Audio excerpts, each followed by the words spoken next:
My ancestors, my bloodline does come from there, but that's not where this accent comes from. Quebec is the correct answer. Oh, sorry, buddy. No, not Russian. I'm Canadian. From the eastern part of Canada is where I'm from. And so I've spent the last 7 years in Australia, graduated from JCU, great university, and I'll be delivering, I don't want to say delivering, but I'll be sharing a little bit on tonight's topic on building healthy habits. I want to give a disclaimer. I am not a psychologist. I'm not someone who's trained in helping people with habits. Habits are things that are very deeply rooted. They're very personal to people.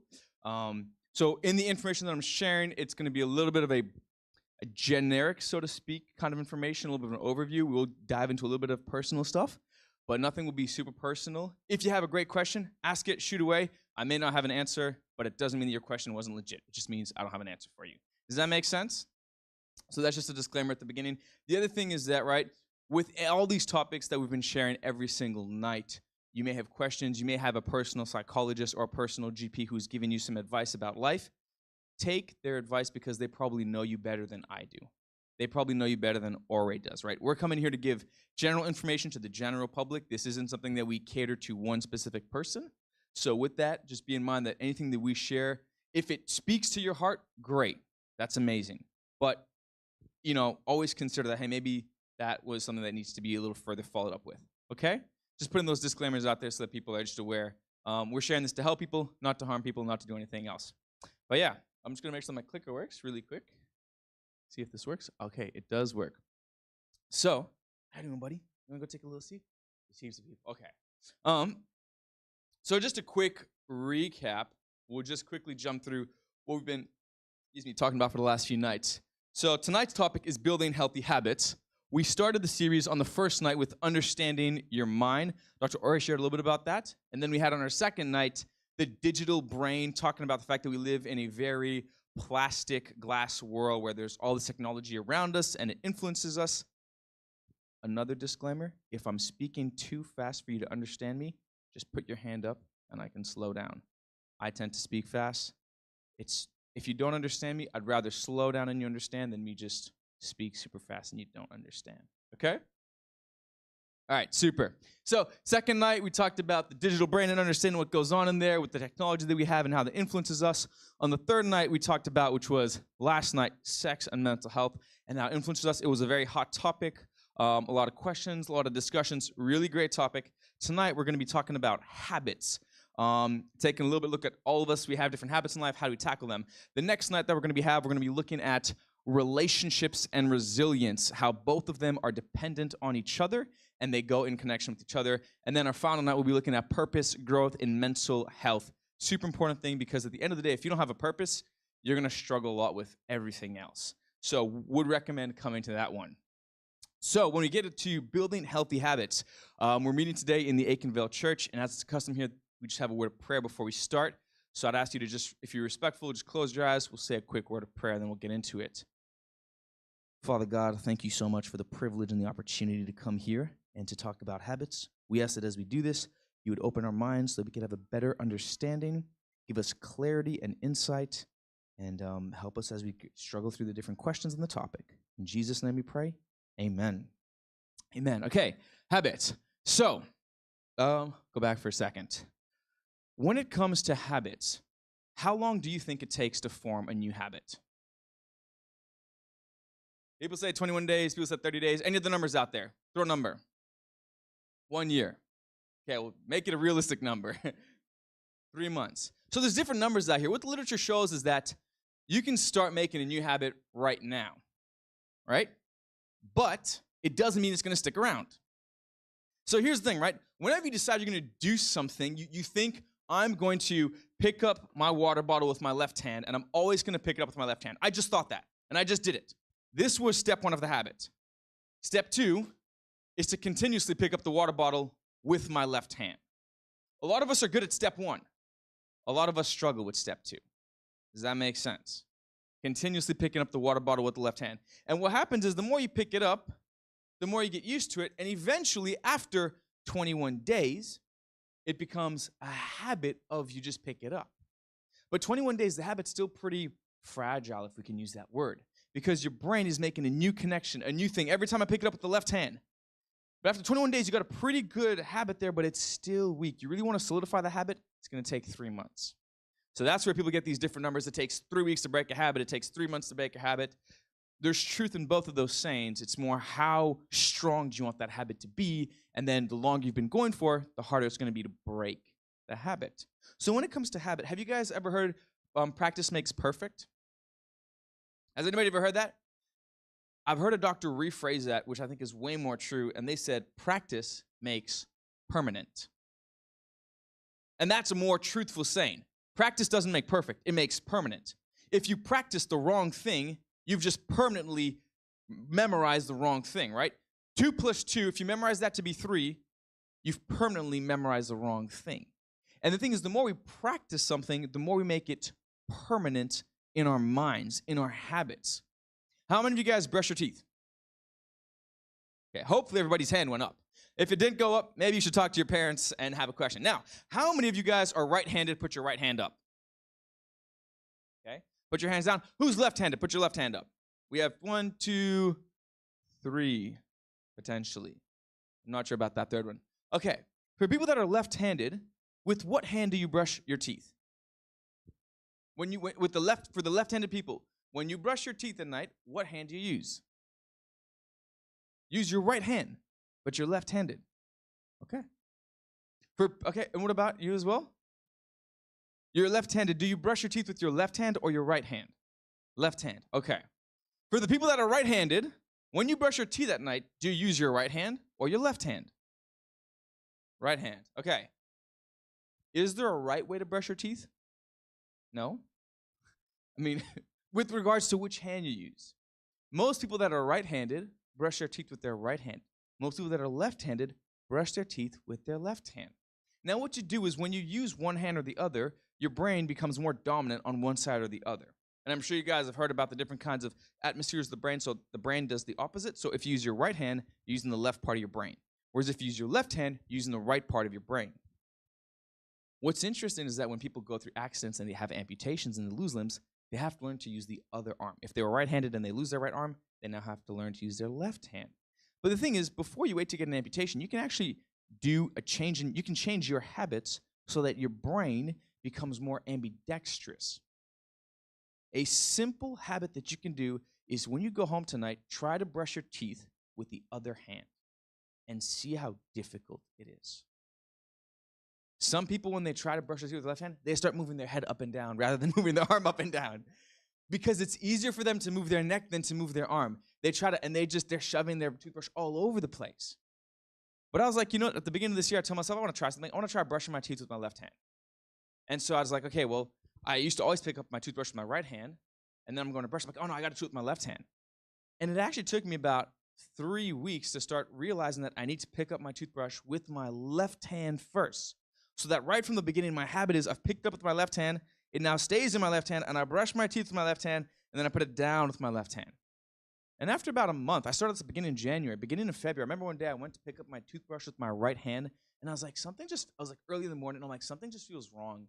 Something's not right. And I just couldn't remember. And then I was like, wait a minute, I've picked up my toothbrush with the wrong hand. 1 month later is all it took for me to realize this is wrong. And not that it's a bad thing, but I was trying to train myself to learn a new technique. And I admit that at first when I was using my left hand, it was very all over the show. I wasn't able to get all the corners, and I was like, man, this is really tough. Now, we're into April. It's about 4 months later. Pick up my left hand, brush my teeth. Don't even realize there's a difference. I still check if I can brush my teeth with my right hand every now and then again. I'll be honest. I brush the left and I'm like, oh, can I still do my right hand? Let me see. Oh, yeah, I can still. But I'm training my brain to be more ambidextrous. And my practice is making it permanent that I'm using the left hand. That's one simple habit that I was able to just put into my life to get my brain to be more ambidextrous, and let's see what happens down the line in the future. You guys can choose right now to take any little thing in your life and say, I'm going to turn this into a goal. I want to practice this to have a change in habit. Tonight we're talking about habits. So the first point I want to make is that practice makes permanent, not perfect. And because of that, it's really important that we practice good habits and not bad habits. Because, as you can see on the slide, I like to put little simple words and keep them interesting. Consistency beats intensity. We talked about picking up the water bottle. If you pick up the water bottle once with your left hand, It's not very consistent. The more consistent you do something, the more it actually builds up. When it comes to a lot of habits that people have, people don't realize that the habits they have and the way they think, they're both interrelated. A lot of your thinking is based on your habits, and you don't even realize it. And a lot of your habits are based on your thinking, like they go back and forth. For example, a lot of people, how can I put it simply? They wake up in the morning, they don't know what to wear, they grab the easiest piece of clothing that's in front of them out of a habit. That's out of laziness. Or some people avoid certain color types because the habit is like, if when they were kids, they always got dirty when they were white shirts, some people avoid wearing white shirts for the rest of their lives. And it's a habit that they have because of a thought process that they had. Does that make sense, or have I lost anyone? No. So because habits and thinking go hand in hand, the way you break it down is if you have a bad habit, whatever it is, it leads to a bad practice, which influences the way you think. When we look at a lot of lifestyle medicine, which is in the word, it's in how you live your life. The purpose of life, one of the purposes of lifestyle medicine is to change your habits from bad ones to good ones. And by changing your habits, you'll then change the way you think, which will then change your whole outlook on life and all the rest. Does that make sense so far? All right, have I lost anyone? No. All right, if we go to the next one. Yes. Use it or lose it. When it comes to habits that we build, one of the things about making habits is that when you start, it's quite tough, and it takes a level of determination, a level of pushing yourself forward to commit to that habit. And a lot of us, we fall into what we call complacency or laziness. We're like, couldn't be bothered, had a big day at work. Why brush my teeth with the left hand? Just use the right hand and I'll go to bed. You know what I mean? And because of that complacency, a lot of us, we don't utilize the power of our brain to actually implement new habits. And then because we don't use that power, we actually lose the ability to implement it. And then with time, we become more and more lazy or complacent, and we find it harder for us to change. And this is when people are said to be set in their ways. You ever meet somebody who they're just so set in their ways, it has to be this way, they have to have, I don't know, butter on bread before they put their like Vegemite, and they have to do it that way, and they just can't do it any other way. And you're like, why are you so set? And their brain has had this unfortunate event of just giving into complacency rather than breaking a bad habit. And now because they haven't used the ability of pushing themselves to use the habit, they've lost that ability. And that's why you'll find some people that are quite young and they have no motivation to do things. And you're like, they are struggling, and they're like 30-year-old people that I see in the clinics, and they're like, no motivation, no ability. And you're like, okay, maybe we got to give them an antidepressant. An antidepressant is going to make them feel better, but it's not going to give them motivation. I can't give you motivation. There's no pill for motivation. Motivation comes from within, but it can be either built on through good habits or neglected through bad habits. And once you don't use that motivation, you start to lose the motivation. Does that make sense? Okay. Am I going too fast, or am I losing anybody? No. All right. So, let's go back. When it comes to habits, there's obviously so many different kinds of habits that you can have, from hygiene habits like brushing your teeth, washing your hands before you eat, to all these different things. Today we're going to take a focus a little bit more at lifestyle habits. Habits that make people successful overall in life. So this isn't necessarily specific to brushing teeth. If we look at them, let me put it this way. Yeah. There are, I put it 5 plus 2, 6, some people say 7 healthy habits that successful people use in life to go far. And the first habit that they talk about is time management. Now, have you guys ever heard the sentence, a failure to plan is a plan to fail? Yes. As old as it is still true, and it hasn't changed. Many people say they never accomplished their goals. When you take a look back and you look at them, the habits of their lifestyle were not conducive to give them enough time to achieve their goals. And so really they point the finger at everyone else and they blame them, but really it comes down to simply they didn't manage their time well. So you say, okay, time management. Well, how do I manage my time well? What are healthy habits that people use to manage their time? Simple things like putting expectations of how long it will take you to achieve a certain task, whether that's for school, whether that's for work, whether that's for personal gains. You want to do a hobby? Give yourself a time and say, I'm going to get this done in this amount of time. There's an interesting study that looked at the brain, and they said that your brain will basically use as much time as you give it. So, from personal experience as well, from studies, if I tell you you have 2 hours to clean this church, it will take you 2 hours to clean this church. If I tell you you've got 15 minutes and then the bus is leaving to go to the theaters or whatever, you'll get this place done in 15 minutes. And somehow, the difference between the 15 and the 2 hours is that if your brain thinks it has that much time, it will take that much time. Now, obviously, there's certain limitations. If I say you have 1 minute, you can't get this done in 1 minute. That's not possible. But within reason, there is an amount of time that we can do a job in, and then we can extend that time through procrastination and lack of poor time management. And so many times, it comes down to you sitting down as an individual and saying, I want to be better at time management. Okay, what are my strengths? What are my weaknesses? What do I have to do? For example, for those who are in university, maybe you've got to do an assignment, and it's about writing up a bunch of things. You got to write 1,000 words, and you're good at writing. So maybe that assignment is only going to realistically take you an hour and a half. Then only give yourself an hour and a half. Be like, I need to be done in an hour and a half. If you say, I've got the whole weekend to do it, guess what? You take the whole weekend. When it comes to work, people in the workflow, and they've got jobs to get done, in the medical space, the people that work with, they'll be like, you've got 4 or 5 jobs to get done. Prioritize them in terms of which one will take you the most amount of time, what needs to be done urgently, and then get it through. A lot of the principles here, they're actually really simple, and you're like, Ravi, that's not even rocket science. And it isn't. But a lot of us don't apply these simple principles. And it's like, there's no point in reinventing the wheel. If we can't apply the simple principles that make for greatness, we're never going to get to greatness. Does that make sense? Time management is the first principle. The second principle, it's on the screen, is early rising. Have you guys heard of the saying, early to bed, early to rise, makes a man strong, happy, and wise? You haven't heard it? Well, I learned it in America, so I don't blame you guys if you haven't heard it in this part of the world. It takes some time to get the information on this side. But it's once again, one of those old sayings that still holds true. If you wake up early, even though you're awake for the same amount of hours, your day becomes so much more productive. From a hormonal perspective, your brain has better chemistry because the hormones that regulate your awake and sleep cycle, they're in sync. When you need to have spikes in cortisol to wake up is all set because you're supposed to wake up early as the sun goes up, and you actually have a better energy throughout the day. Your mind is more clear. You're able to finish your day with a great functionality, and then you come to the end of it and you're quite tired. If you wake up, not that I do this, but if you were to wake up at 5 a.m., by 7 p.m., you'd probably be ready for bed.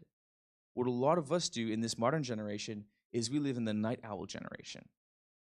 Not the servo night owl, but the concept that we stay awake late at night, doing our assignments, trying to just cram through things. And it's actually not really helpful because when you cram at the last minute, all that information goes into your short-term memory, but it doesn't go into your long-term memory. When you actually go to bed early, wake up early, you're giving your brain enough time to properly process that information and put it out in a functional, reproducible way. Does that make sense? Another thing about rising early, there are some really, I don't know their names off the top of my head, but some very successful CEOs in the US that their average wake-up time is around 4:30 a.m. Because when they wake up at that time, they get the day started. There's none of the noise of the crowd around. They can get a clear head, write down what they need to do, go about smashing it. And by the time people join, most people wake up at maybe 7 or 8. They've already got 3 hours of productivity under their belt. Have you guys heard of MD Anderson, the hospital in the United States? MD Anderson is one of the hospitals where they do a lot of neurosurgery cases. It's very high elite. It's like saying you went to Cambridge or Oxford. It's one of those hospitals. In MD Anderson, the residents round on their patients at 5 a.m., which is ridiculous for most hospitals. Most people, TUH, we round at 7:30, 8? These guys at MD Anderson, they're rounding at 5 in the morning. But their day is so set that they round by 5. By 6, they're done. By 7, they're in theaters. They're chopping up. They're moving. They close shop early. They go home early, but they get back early. And they produce amazing research and amazing outcomes. They're a top-end university. They're going to bed early because they start their days top-end hospital, not university. But they start their days quite early because they know the effect of rising up early. There's a bunch of other people that we could talk into, but to keep it brief and to the point, the earlier you wake up, within reason, if you're waking up at 2 a.m., probably too early. But if you're waking up at an early time, you get in a head start on the day. Also, having that moment of pause before everything gets crazy gives you that mental clarity to just plan your day out properly so that you have good time management. So early rising and time management going together. Any questions? No. The next one is exercise. Exercise is an interesting one because people always say, oh, exercise, exercise, exercise. How important is exercise? There was a study that was done a while ago that suggested that if you exercise for 1 hour, you could actually afford to sleep an hour less at night if it was a cardiovascular exercise like running, which is quite controversial because people are like, how could you exercise for an hour and afford to sleep 1 hour less at night? But what happens when you exercise, there's a lot of benefits. If you're, for example, running, swimming, biking, doing some kind of movement. When you exercise, your lungs open up. You get more blood flow through your lungs that's flowing at a faster rate. Blood goes through all your body. But what blood does is two basic things. It brings life and it takes away garbage from the cells. So when you go for exercise and you're running and you have more blood flowing through your cells, you're bringing more oxygen, more nutrients, more life to your body itself, and you're also taking away more of the waste, more of the bad stuff. And so you're kind of, in a way, resetting your whole body, just like you would when you sleep. Exercise is a form of resetting your body. Now, when it comes to exercising, the reset, ideally you want to have your heart rate high enough so that way it's really pumping and getting a lot of blood flow. You want to be, like they say, breaking sweats. You don't want to just be walking. Ideally, you want to be in that high heart rate. For people in the older generation, brisk walking is what's recommended because it still has a reset function on your body. In addition to that, exercise causes the release of endorphins. Endorphins is a chemical that just makes you feel good. When you do exercise, you also get the release of other chemicals like dopamine that just boost your motivation to keep going, serotonin to make you feel good. There's a bonding effect. And when it comes to exercise, one more point is that the benefits only start to kick in when it comes to, for example, running after 20 minutes. And that's tough because most people quit before the 20-minute mark. So they start running, they feel the pain, they feel the weights, the heaviness, the hard breathing, and they stop at maybe 10 minutes or 15 minutes. And so they didn't even get to the feel-good zone. But if you can make it past 20 minutes is the benchmark, they say, when you actually start to release the feel-good hormones and all the rest of that. And so that's why you see some people that love running marathons, and I would never run a marathon, but some people love doing it. People love running, but the more they do it, they just get into what they call the runner's high, where you're in this state of just feel good, even though you're in pain, and you just manage to make it through. So the point is, for exercise, if you're going to do exercise, do it for more than 20 minutes. And that way you can get into that state. And this is once again talking about habits, right? How important is exercise? What do you guys think is the Australian recommended guidelines for the general population's exercise? Does anybody know what the Australian government recommends that Australians do for exercise? Sorry? 30 minutes, but for how long and how often? 30 minutes, but how often? 5 times a week is what they recommend. 30 minutes of exercise, 30 minutes of brisk walking. So not this. This is not brisk walking. This doesn't count. This is too slow. Brisk walking for 30 minutes, 5 times a week. You know who most consistently follows that? People who have pets. Kind of makes sense. If you have a dog, you're probably going to walk your dog. If you don't have a dog, you're probably not going to walk your dog. Maybe you'll walk your kids. Who knows? But exercise is so important, and doing it regularly. So we talked about at the beginning, consistency is better than intensity. What you don't want to do is be like, I heard this talk about Ravi. I need to go exercise, go to the gym, do a 2-hour workout tomorrow, and then you're just completely wiped out. And you're like, I can never go to the gym again. That's not what I suggest you doing. Build up to it. Make your habit so that it's a regular thing. If you're going to go exercise, start small and build on it. Maybe you're someone who doesn't exercise regularly. Start with 15 minutes. That's what I tell my patients. I'm like, if you haven't done it regularly, start with even 10 minutes if you need to. Just do 10 minutes of walking and do 10 minutes just for this week. Once you've done 10 minutes and you're consistent at that, then move it to 15. If you haven't done it and you just tried doing 2 hours, it's never going to work. So when it comes to building healthy habits, and we're talking about exercise, start small, start realistic, and then slowly build on that. What also helps with exercise is having a partner, someone that you work out with, because then you have that social connection, which is really important to building healthy habits and consistency. They can keep you accountable for what you're doing. Having somebody who keeps you accountable for when you wake up, how you manage your time, that can also help. So just these social accountability partners, really good. Any questions on exercise? No? Let's go to the next one. Diet. When it comes to diet, this is a little bit personal because different people feel a different way about their diet. Did you know how important your habits influence your diet? So, people don't realize this sometimes, but if you're under a lot of stress from work, colleagues, friends, family, whatever it is, when your body is under stress, what happens is you release this stress hormone called cortisol. Cortisol goes into your blood and it causes your blood sugar level to rise. But because it's raising your blood sugar level, it needs to get that sugar from somewhere. So obviously it gets it from your body, but then when you're under a lot of stress and you then get home or you're driving or you're going somewhere, your body starts looking for sugar sources. And by sugar sources, it's looking for quick sugar sources.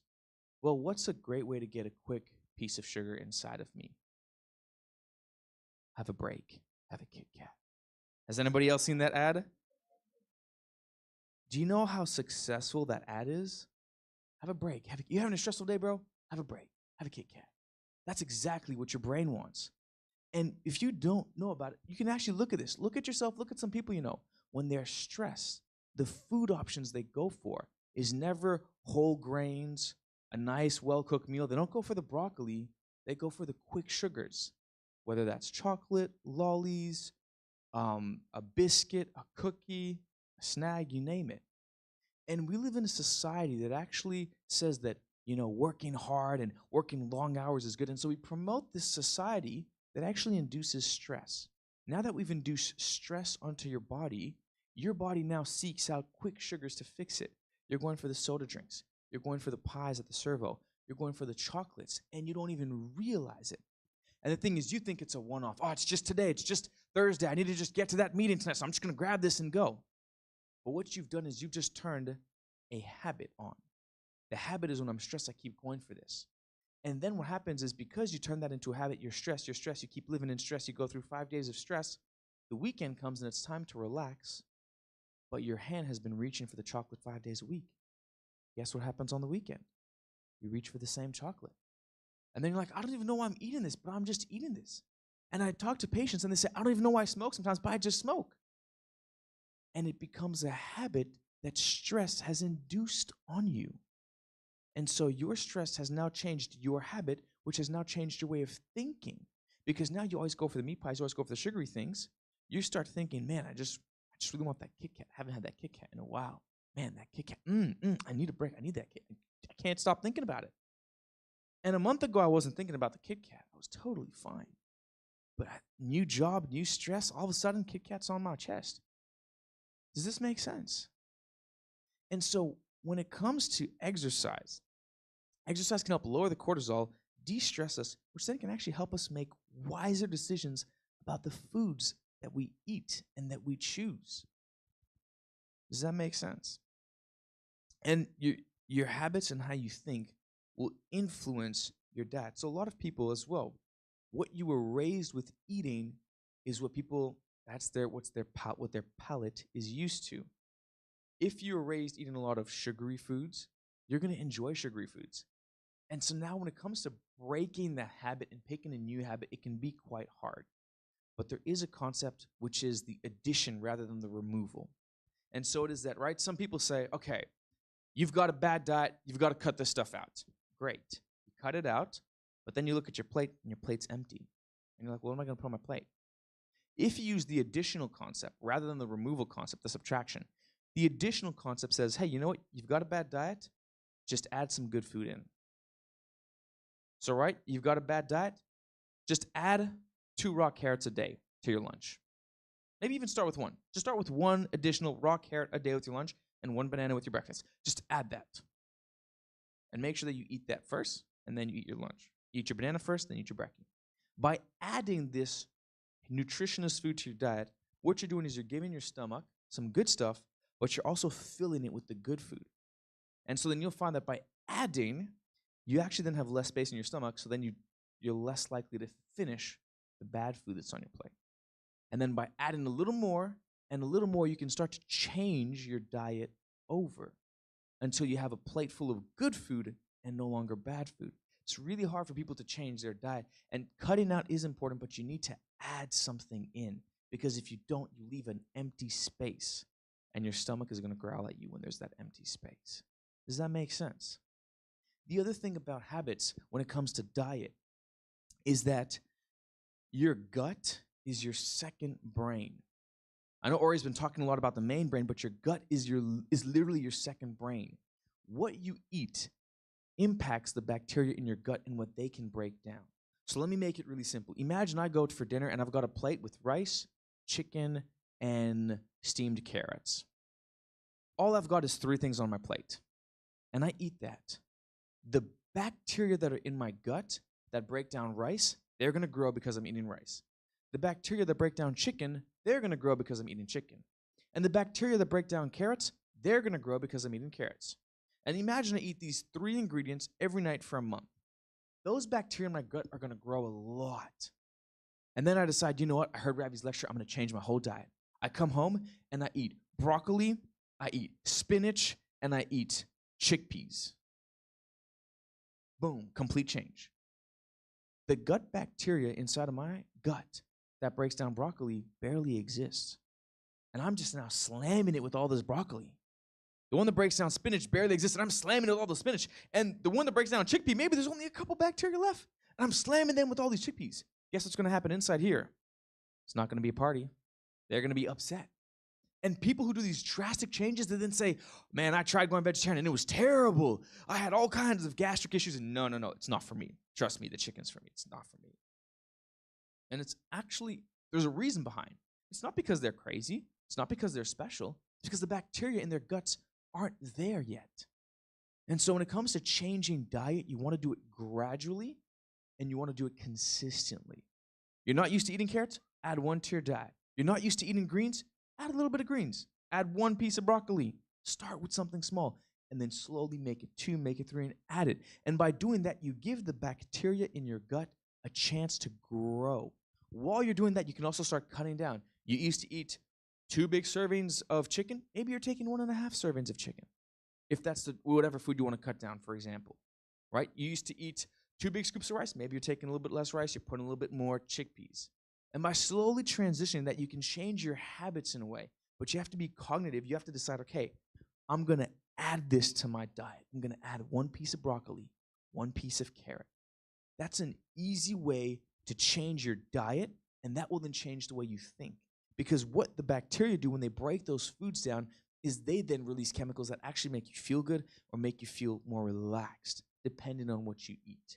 And we can talk a lot more about the different foods. And a simple thing, if you guys want to have a better brain, eat walnuts. Walnuts, they look like your brain because they're good for your brain. It's the easiest way to explain it. Okay? You eat some walnuts, you'll have a better brain. You're like, man, I'm not feeling too smart. Go buy walnuts and add them to your diet. Cool? We could talk a lot about diet and how to change diet and how to change habits, but we're going to move on to the next thing because diet is definitely something that's very personal. So that was the 4th. So we started with time management. We then talked about waking up early. We talked about exercise. We've talked about diet. Our next one, number 5 up, is mental stimulation. Successful habits for people. A lot of us, and I include myself, we go home, we've had a big day, we go on Instagram, YouTube, you name it, and we just start the scroll of doom. And there's actually a reason why we do that, because it literally shuts off our brain, and Ori talked about this. It goes from beta waves to alpha waves, and we actually stop feeling, and we go numb. And that numb we find relaxing, because, finally my brain shut off, I can just doom scroll for a little bit, and then next thing you know, it's been an hour. Oh my goodness, I need to get back to reality. What would be better than doom scrolling when it comes to learning as well is if you can come home, take a break. sit in your car for 3 minutes. Just close your eyes and just do some nice deep breathing. What you're doing there is you're putting a break, a pause between work and home. You're giving your break an ability to say, we need to have a little reset of 3 minutes, and then you go into the house. This is a habit that if you do, you now give your brain the ability to now do the next step. So for example, when you have your phone, you're doing something on an app, you close that app, you go to the next app, and you swipe between apps. Your brain isn't great at doing that. It actually gets more confused. Putting little checkpoints and little breaks in your day actually allows your brain to be more, what's what I'm looking for? It allows it to function better because it's had a little pause, a little time to just put some information aside, consolidate it, and then get the next task ready. They actually looked at when it comes to studying. If you want to study effectively, what's important is taking breaks. You want to study? Take a quick break, do your study, and after your study, take a little break after that. A break as in a mental break where you do nothing. You just let your brain be at pause. And when you do that, it actually allows your brain to move information from the short-term memory so that it gets a little bit stronger. And then when you go to bed that night, it can then solidify it into the long-term memory. So when it comes to mental stimulation, you've come back home from work, you've had a busy day, you're like, oh man, I'm just so tired. I gotta get home, I gotta cook, I gotta take care of the kids, yada, yada, yada. You're gonna get upset, you've got a short temper, you're stressed, you're gonna go for the Kit Kat. You wanna break all those bad habits? Get home, stop the car, and tell yourself, I'm just gonna sit in this car for 3 minutes. I'm not gonna listen to music. I'm not gonna check my phone. I'm just gonna sit here for 3 minutes, and I'm just gonna breathe. And I'm gonna give myself a break. And after those 3 minutes, you're like, okay, done some deep breathing, done some relaxing. Okay. I'm gonna go home. I'm gonna now kiss my wife, get my dog, get the kids, say hi. Try that and see how different your dinner experience becomes at home. Just because you took a 3-minute break in the car to give yourself a pause before you went to the next activity. You're gonna go for work. You've just pulled into the workplace, like, oh my goodness, I've got all this stress. Take a break. 3 minutes in the car, just sit, chill, do some deep breathing, go into work. Your mind will be better prepared for the tasks ahead of you. You're in work. You've just had a crazy colleague yell at you, scream at you, call you all kinds of names. You're feeling emotionally charged. You're like, oh, I'm going to take a time out. Tell your colleague, hey, I just got to go to the bathroom. Go to the bathroom, lock the door, and do some deep breathing for 3 minutes. And it will radically change how you react and how you go forward. These are little habits that you can do to increase your mental stimulation. When they looked at people that were successful, they saw that they actually spent time reading stuff that stimulated them and asking questions. When you ask questions, you engage your brain more. You want to have a more meaningful conversation with your loved ones at the dinner table when you come home? Don't tell them a statement. Ask them a question. You know? If I tell you, oh, I think Canada's the best country in the world because, we have all the great things like snow and maple syrup. What am I doing here? What if I ask you, hey, do you think Canada's a great country? I'm stimulating your mind. Why do you think it's a great country?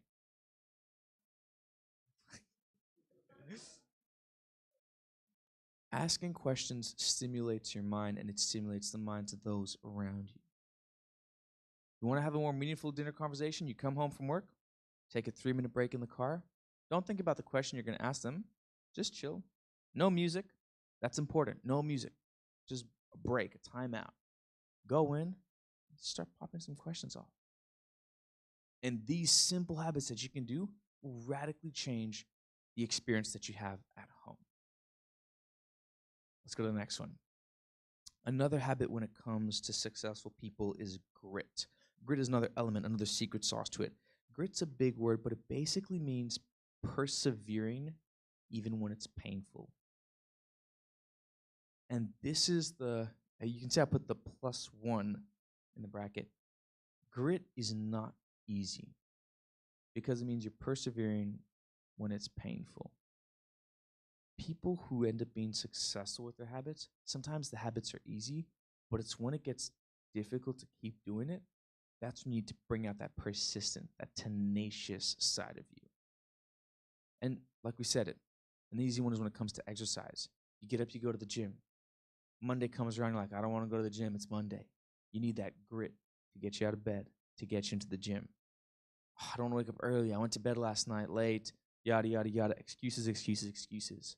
Grit gets you out of bed to say, I need to wake up early.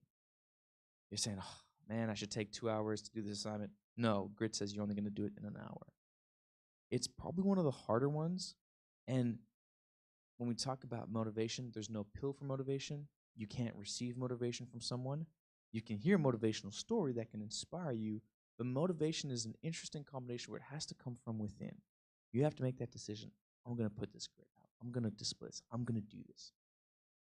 So there's not much more to say on grit, and time is also sliding away. We'll go to the next one. The next one about healthy habits, I put it as the +2, and I put it as God, which is why I said there's 7 healthy habits. When it comes to making habits, many times unpredictable things come in the way. You decide you're going to go to the gym every day at 5 p.m., and all of a sudden you get stuck at work till 4:45, and then there's going to be traffic, and all of a sudden you're out of whack. And those things can be really difficult and really annoying. And keeping healthy habits, establishing healthy habits, especially when you're trying to break bad habits, can be quite tough. But knowing that God is on your side makes a world of a difference.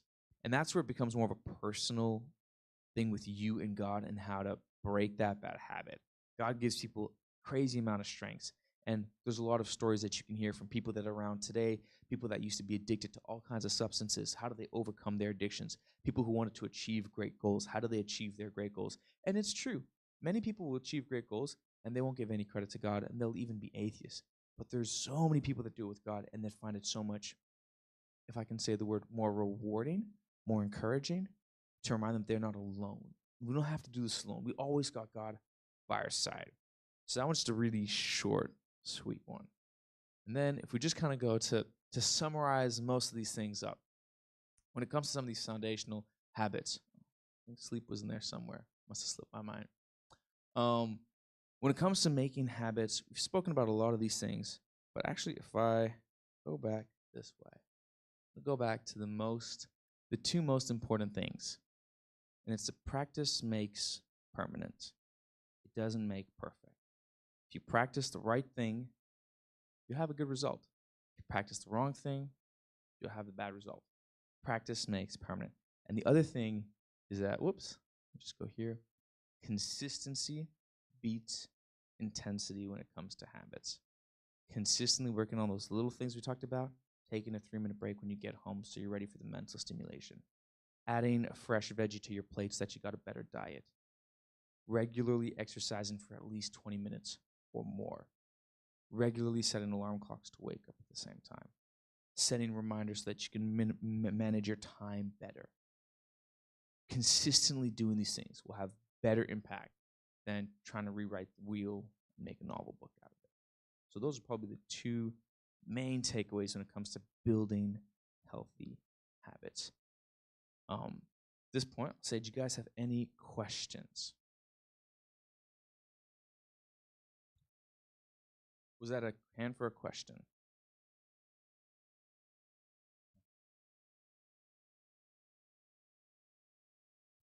It's also pretty simple stuff tonight. Hopefully it's pretty straightforward. Nothing too complex, nothing too revolutionary. There's a question over here.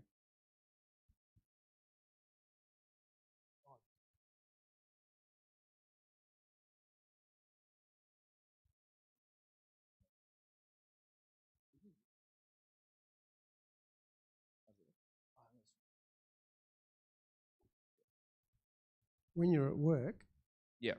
and like in a rough atmosphere, like in a workshop, and you hear people swearing all the time, but you don't swear, and then all of a sudden you might lose your cool on the job, something doesn't work out, and then you say the same word as them, and you've never used that word before, and it's there.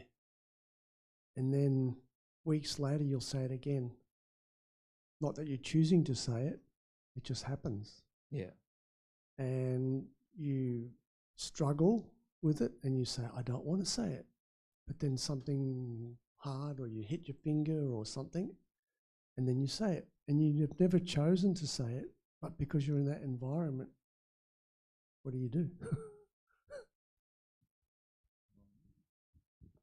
So And it's not like you're doing it for 21 days, saying that bad word for 21 days. It just all of a sudden pops out once in a blue moon, but then it starts gradually getting worse and worse. Yeah. So obviously, when you see people reacting, that actually influences how you react as well. And your environment will have a huge impact on you. So when everyone around you is swearing, that actually subconsciously starts implanting into your mind. And that's when you get hit, you smash your thumb or whatever, your reflex comes out of your subconscious. It doesn't come out of the conscious. You subconsciously just say something, and then, oh, I didn't mean to say that. And so I actually know, I guess it's more of a case study, this one gentleman that was in that kind of work environment, and he didn't want to do that.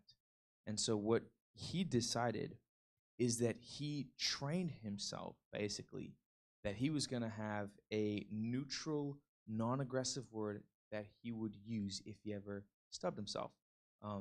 And so he would say, like, what did he say? Well, he was a guy new in Canada, so he would say, mon ami, which means my friend.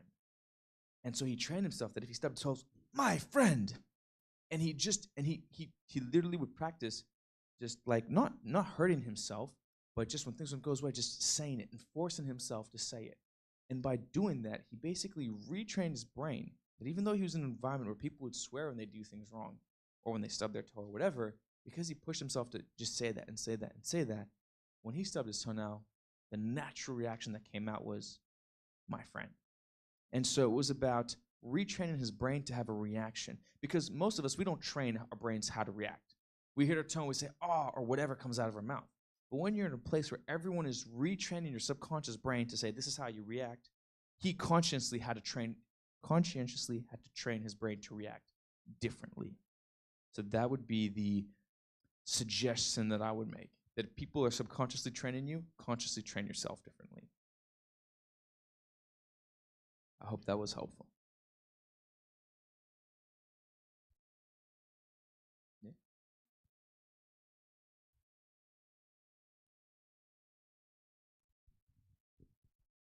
Can I suggest, I don't want to waste this,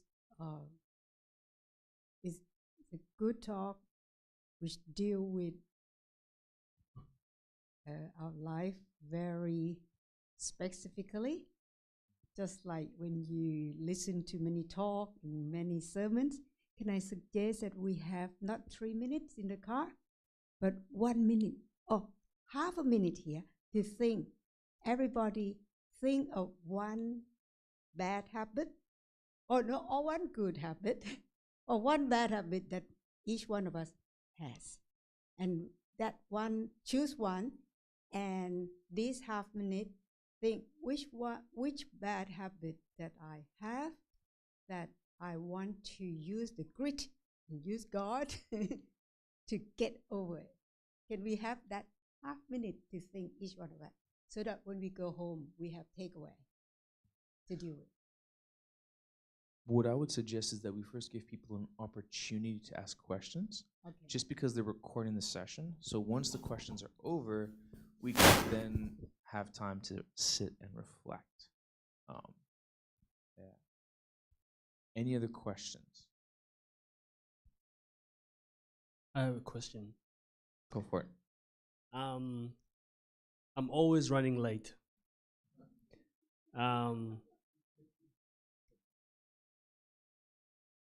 And how do you break that?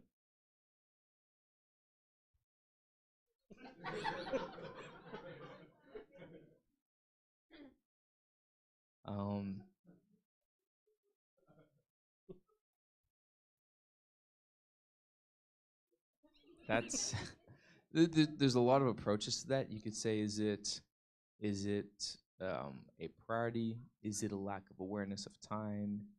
Is it that there are unpredictables that come into place that weren't accounted for? Always being late, I guess you'd have to look at that person's life and ask yourself, what is going on? What are the steps that are leading them to always be late? Is it because they just aren't aware of time? is it, like I said, because it's not a priority in them? Yeah. It's more of a case-based situation that I'd have to be like, sit down and look what's going on. Yeah. Probably not a great answer. I have a bad habit of always being late. And for me, I try to squeeze everything in. I've got one more thing to squeeze in. I've got one more thing to squeeze in, and then I'm late. Instead of saying, okay, that's enough squeezing in, I've got to be somewhere, and break that habit of trying to do too much. Yeah. Squeezing it all in. Well, I think, like you mentioned, if you're aware that you have this habit of squeezing things in too much, then the first step is not that you have that awareness. Second step is not acting on it. And being like, okay, I have to put a break at some point, or have a social accountable person that can help me to know you should put a break. Yeah. Yes. Mine is time management as well. Time management. I noticed that I struggle to leave tasks. Like you said, I said that I will clean this church in 15 minutes and I can do it, or I can do it in 1 hour. But it probably will not be as clean if I do in 15 minutes. And what I notice is that if people don't do what's supposed to be done, then I go and I do it. And that adds up to my time. Where's the balance between time management and delegation? Yeah, because in the end you start in the end people ended up leaving things for other people if they are within the time, and then you do it because nobody else did. Yeah. It's kind of like, if you want a job well done, do it yourself. If you want a job done, give it to someone else. Well, no, yeah. So if you want the job well done, do it yourself. If you want the job done, give it to someone else. It comes down to what is how if we take about cleaning, how clean is clean enough, right? Because we could say clean to the point that the carpets are shining, the walls are reflecting our images. Is that the level of cleanliness you want, or is it just clean enough that we don't see any dust, but we don't really know how clean the carpet is? And it's a tough one because that addresses the different standards and the different expectations. You have a certain expectation that someone will do something. If somebody else does not have that same expectation, then they won't do it to that same standard, and then it makes you feel dissatisfied, which now then pushes you to now go and make up for it because you want it at a certain standard. Not a simple way, but one way of potentially addressing it is making sure that people know your expectation and your standard. Because if they know it and now they choose to not do it, then you could say, hey, look, that's a lack of respect on your part. If they don't know it and they don't do it, you can't hold them accountable. They never knew any better. In line with that, though, there's also the balance of, right, anything can be done to the perfectionist nth degree, or you can just get the job done well enough that it's well enough and good enough to be done. And maybe that in our own selves, each and every single one of us have our own different standards that vary for different things. And we need to address, okay, maybe this is a personal standard of mine, but it's not one that's fair for me to expect of other people. Maybe I expect this, but that's actually realistically not fair. And if I was to change the situation, I wouldn't want other people expecting the same of me for that. So being aware of our own expectations and are they realistic, are they fair, and then allowing other people to know that so that there's a more cohesive understanding of each other. And then if it's not up to your standards, it's still up to a standard that's acceptable. And you can then have to just let it go. I don't know if that answer was a little bit too complex or simple.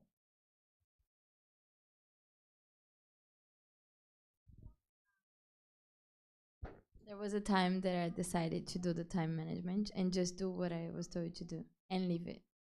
And a few days that I did that, everything was a chaos because the jobs that were supposed to be done wasn't completed because of the time, but I was focusing on the time and I didn't get upset with anyone. So at work is really hard when you have a lot of jobs to do and things don't get done. And anyways, but thank you, that answered the question. No worries. Maybe 2 more questions.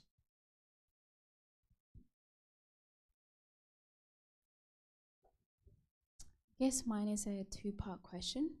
When is the best time to exercise? And the second part is how long does it take? Let's say, for example, the habit you're trying to build is running. How long does it take until you actually start enjoying doing it and it's no longer burdensome? Best time to exercise. Different people say do it in the morning, do it in the afternoon. I prefer doing it in the afternoon because I feel like it gives me a break, a mental break. So I go through my day, I need a mental break, I do exercise. Other people prefer doing it in the morning to get it out of the way, and that way you've done it. If you do it in the morning, it does give you a boost for the day. I don't actually know the best answer of what's the best time. I know different people do it differently, so I'm sorry, I can't give you a specific answer to that. With regards to how long does it take to exercise until it becomes enjoyable, as we talked about, it takes about 3 weeks to kind of lay that habit down as an initial stage. It takes about 3 months before it's consistent. Now, if I apply that principle to exercise, the first few weeks you won't necessarily enjoy it, but there is an addictive element to exercise because of the positive feeling it gives you, the release of stress, the endorphins, the dopamine, and all the rest of that. And so there is an element where when you try something new, it's hard, but as you do it and you get better at it, you actually enjoy it more. Within exercise, though, people will find that they'll do a certain type of exercise for maybe a year or few, and then they get bored, and then they want to change their exercise up. That's okay. And you can also be trying to figure out what works best for you. Maybe you prefer doing aerobic stuff. Maybe you prefer resistance exercises. Maybe you prefer group class activities, which is another form. Maybe you're more of a CrossFit person. So to answer how long it will take for you to enjoy it, I'd say the more you do, the more that desire will grow. But I couldn't specifically put a pinpoint down. What I can add in addition to that, though, is that when you do something with other people that you enjoy doing it, it becomes more enjoyable. Whether that's eating food, cooking, or even exercise. So if you're struggling to exercise, if you find someone who does it and you guys do it together, that can actually synergistically improve how much you enjoy it. No worries. There's another question over here.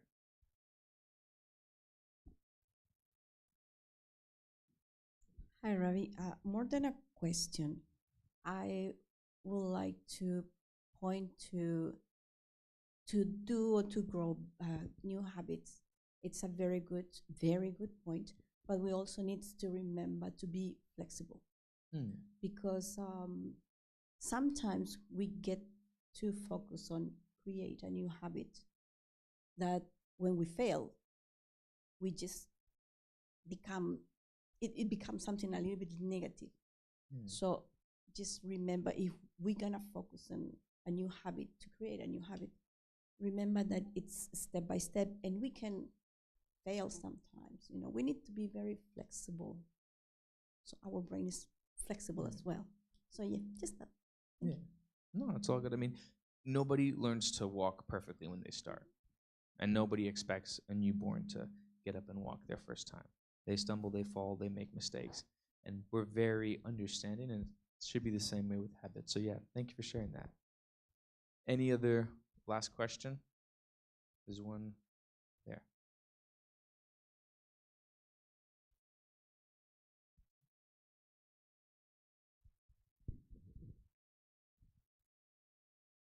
Mine is about exercising. Since when we are exercising, we are breathing out toxic. So what is the good place to do the exercise? Also the breathing, because for me, sometimes it depends the way I am. So if I breathe out, maybe in like I do deep breathe in wrong place, I do get dizzy and also headache. So I'm like, yeah. Also like in the gym, we know there is a lot of people and they're exercising. Are we not breathing in like the toxic that they're breathing out? So I don't know. Yeah. So when you do exercise and your body, your blood particularly, is carrying out the toxins, a lot of those that are in the blood will then go to either get excreted through the kidneys, or your liver can also help to clear some of that. You also sweat, and your sweat pores help to clear toxins that can build up in that. In terms of breathing, to my knowledge, the only thing you're getting rid of is CO2, which is carbon dioxide, which if anyone breathes CO2 on you, it's not really going to affect you. Obviously, if somebody's sick, that changes the whole picture. They're now breathing germs on you. In terms of air, if people have asthma, so asthma is a condition that it affects their airways, and there's a very small percentage of the population with that. So of the whole population, a few have asthma, and of those with asthma, there's a very small portion that actually get an allergic reaction when they do exercise. But it's like a tiny, tiny fraction. And I don't think that would apply to you. Those people, they have a doctor that they've probably followed for a long time that's known them quite well. Other people can have asthma reaction to cold weather because when they're breathing in heavily, the cold air, it actually dries out their airways and it can be quite irritating. Some people, it happens as well with dust. So people who have asthma, if they're cutting grass, there's a lot of dust in the air, they can struggle to breathe more than other people. So if breathing is what's limiting you, then maybe you'd consider seeing your GP to get an idea of if you have some asthma going on. Because if there is children or even adults with asthma, before they do exercise, sometimes they tell them just take one puff of the puffer, and that way it just opens your airways and you can do the exercise as a normal person without any issue. Now, with that being said, the most important thing is that, first of all, you need to get an actual diagnosis of asthma. Don't go to your friend and take their puffer and try it, because that will have its own secondary negative effects. If you get a diagnosis from your doctor, then your doctor can prescribe you a medication to open your airways so that when you're breathing in heavy, like with exercise, it doesn't hurt. So that's what I would say. In terms of air, most of the air in Townsville is quite clean. It's not really filthy air like heavy cities with a lot of smog. So hopefully that gave some answer and some insight into the question. Yeah. Thank you guys so much. Thank you guys for your time. I think it is a great idea that now that we've actually finished, you guys can just sit for like 2 minutes and just think about what we've talked about. Give your mind a little break to mentally organize it. And then yeah, you guys can get up and chat, and there will be some refreshments set up. So thank you guys for your time.